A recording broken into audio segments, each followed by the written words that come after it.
So this is how I currently had everything in the cabinet and on a shelf.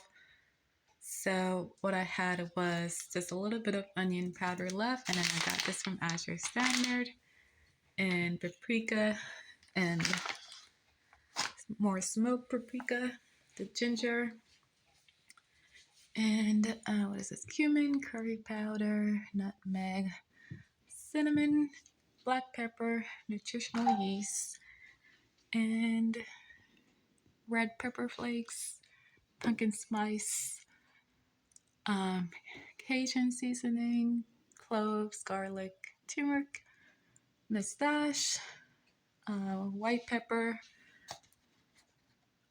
cocoa powder.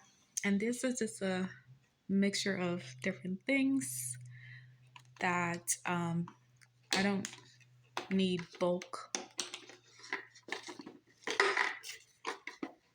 storage of meringue powder, cream of tartar, poppy seeds, soup mix, coconut milk, agar, yeast, and stuff like that.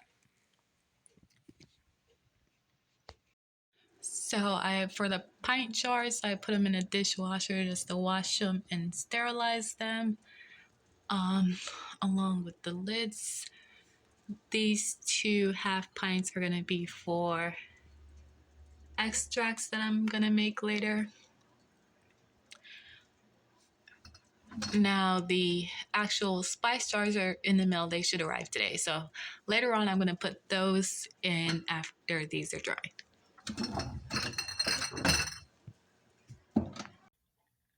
These are the 6-ounce spice jars that I found on Amazon. So they should be coming today and they should include labels. So this is what I'm going to keep actually in the kitchen cabinet. And then the remaining bulk amount of the seasoning I'm going to put in a pint jar, and then I'm going to put that on my pantry shelf. But the pint jar, I'm going to use the vacuum sealer to seal it, so to keep those seasonings fresh. And just I'll have a separate, smaller portion in the cabinet.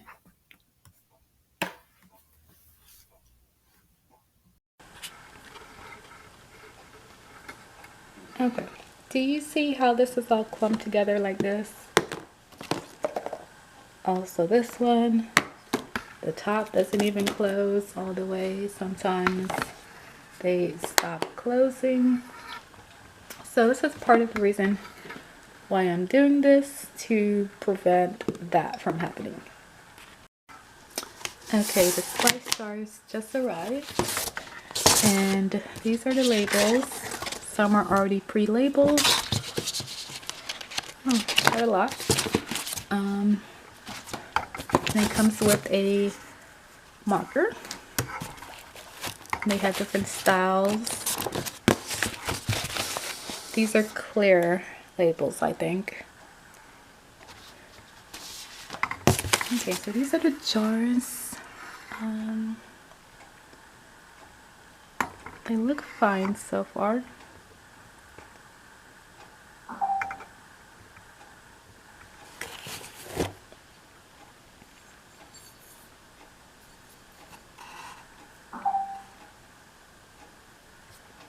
Okay, so I'm going to take them all out and put them in a dishwasher. I put all the jars in the dishwasher and they came assembled with the caps and the, what do you call that? The little plastic part that's on top of the shift already assembled. So both of those are in the dishwasher. These have a paper on the inside, so I'll just clean this with vinegar. Now, this is where I am so far. I have already sealed the tops of all of these ones.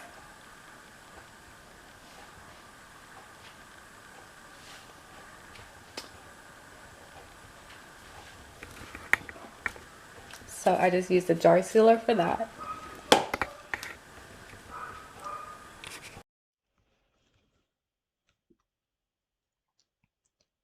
So here I am using the mason jar sealer to seal the seasoning into the jars.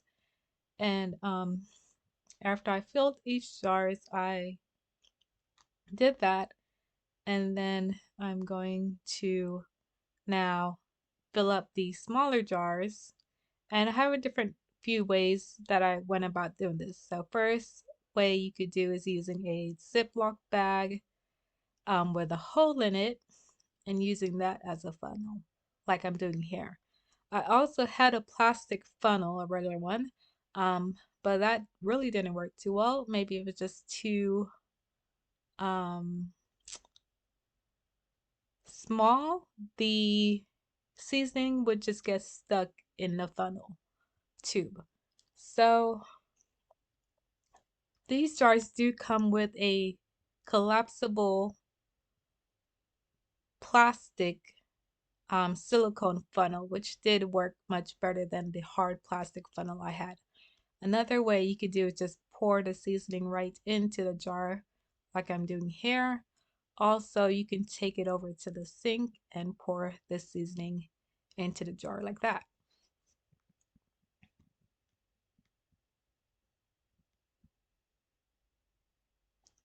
Really, all of these methods they're gonna be a little messy.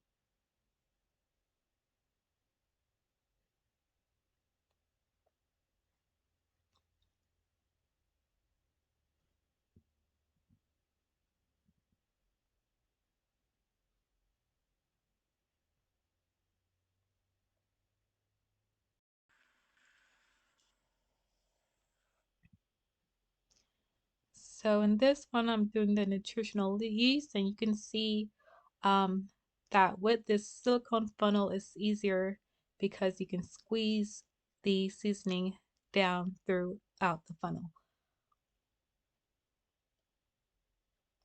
So this is my favorite method, but I only have one, and I'd have to be careful about what I'm pouring into it before I go to the next one. So I couldn't then, pour pepper and turmeric and all of that, and then went and use the same funnel to pour the cocoa powder, for example.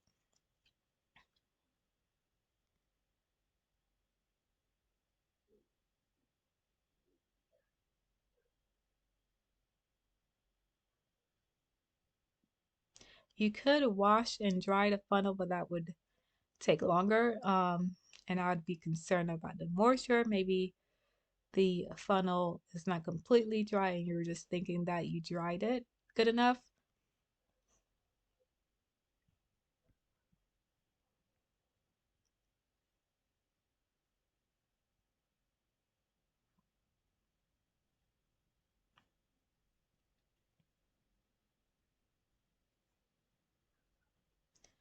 So this last method I use is taking a paper towel or napkin and pouring the seasoning in that and folding it up and using that as a funnel.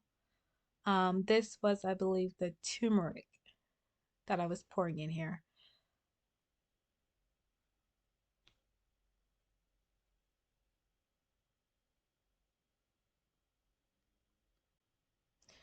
So here I'm just showing you an example of how the marker that it comes with works.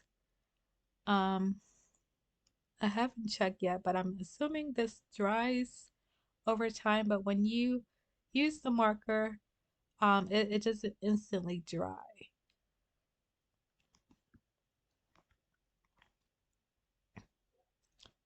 So once I fill the jars, I clean them off with vinegar on a napkin. I put the lid on, and then I am using the clear labels, and they're rectangle shaped, so I'm putting them up the length side of the jar, just like this, and just once you place them on, you want to just press on them to make sure that they're secured, and then you can see here the writing rubbed off a little bit, so I'm thinking over time it'll dry.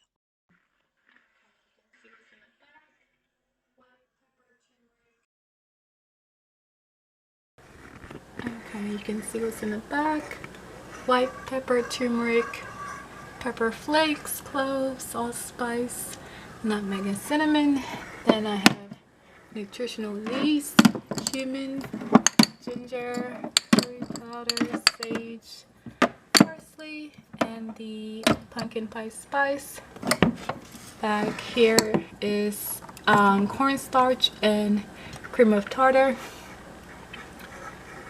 And I have here salt, pink salt, garlic powder, onion powder, rosemary, Cajun, paprika, all-purpose seasoning, and black pepper.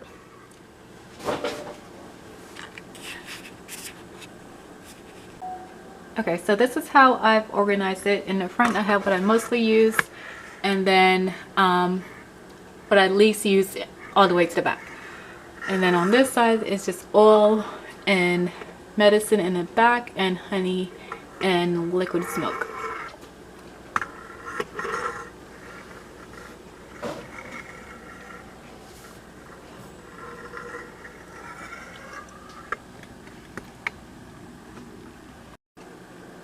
So for the bulk storage, I use the Dollar Tree canning jars. This is onion powder. And I'm gonna just put this in the pantry shelf.